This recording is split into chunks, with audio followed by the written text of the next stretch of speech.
You're welcome back to this channel. So if this is your first time of being on this channel, please I would like you to press the subscription button and press the notification bell too, so that you'll be alerted anytime you have a new video coming up here. So thank you to everyone who have subscribed, who have constantly watched videos on this channel. I say a very big thank you to every one of us, and I believe that your time here, you are always going to have value for your time being spent on this channel. So let's go right into the business of today, right? I believe that some people would have had a similar experience like my own. Some are aware of this experience, some are aware of the effect it has had on them, some are not even aware. The reason why I'm saying this is because I've met with people who are actually believers like myself too, who have some character issues, and they have been praying, studying the word, this and that, and it seems as though they could not get the result as desired. So sometimes when we have some character defects, we might not be able to trace it truly to where the problem might have come from, right? Yeah, so I would like to share my story with you. If you have watched the first video on this channel, I said something, and I said that you coming to this channel is going to give you, it is going to open you to the opportunity to have victory in your mind, because the mind is the seat of our thoughts, our premonitions, imaginations, and everything that determines how we behave and our actions. So what shapes our mind, what shapes our thoughts, what shapes our disposition towards life, it's very, very critical. No wonder the scripture says that we should guard our hearts with all diligence, because from it flows all the issues of life, right? So let's go right into it today. This is a story I'm not really proud to talk about, but it has happened, and I believe it's going to bless you in one way or another. So as a little girl of 7 years old, born into the family of believers, my dad is actually a pastor, and we love the Lord a lot. But at age 7, we had some people who lived with us as at that time. So whenever my parents goes out to the church for service, sometimes they might not be able to take us along with them. But what happens is that these guys, one of them always take the advantage to abuse.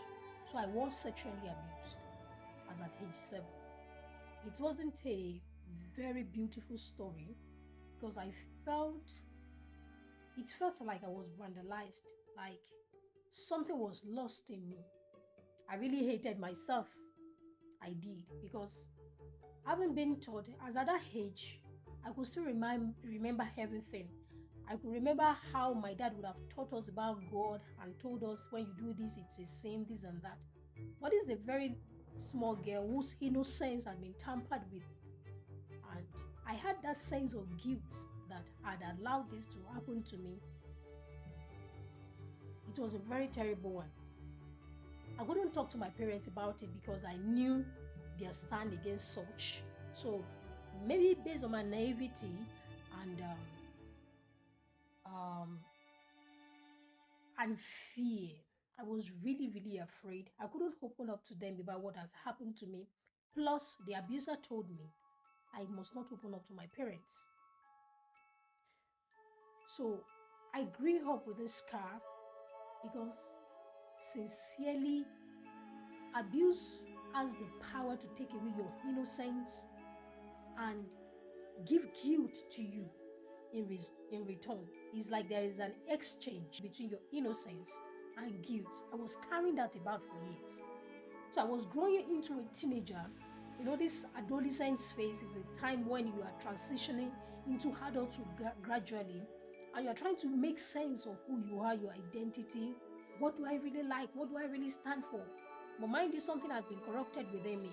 I couldn't really figure out who I was exactly. I was messed up already. So I was constantly withdrawn. Even there was a time in my life when my dad called me and he said, "Fumi, you are always too withdrawn. When you are like this, you won't have friends." I still could not tell them what has happened.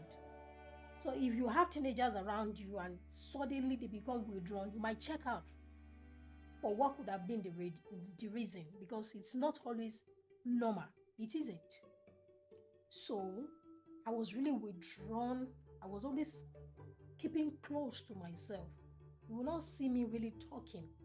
People think I was just very quiet, being quiet and gentle, though I was not the kind of child that is so filled with energy from time, but at the same time, something has happened to me with them. It gave me a very wrong mindset about myself. I had a very, very low self-esteem. So I became a teenager and I was really affected by it. I couldn't relate well with people. I was constantly suspecting everyone that comes around me, especially when you come with good motive, because I would take it for myself like, wow, someone was good to me and this was what I got. So I couldn't trust people. It gave me trust issues. I couldn't open up myself to people. I couldn't allow solid relationships. So I don't allow friendships that I don't feel safe about. If I don't feel safe around you, I wouldn't allow any form of friendship or relationship with you. I won't. So I think years later, a very close friend of mine who I considered to be so close to called me one day and he was like, "Fumi, do you remember that when you were in school, you are very withdrawn and it was like there is an unseen fence that you have built around yourself. You laugh, you talk this and that, but we couldn't reach you. We couldn't." I was really shocked because I thought I was even doing well. But people could decode that I was still very, very distant from the reality. I was. So this really affected me. I had a very wrong notion about men. Yeah. Yes, I did. It really affected my mind until I got married. So even when I got married, being vulnerable was very, very tough with me. It wasn't something I could do freely.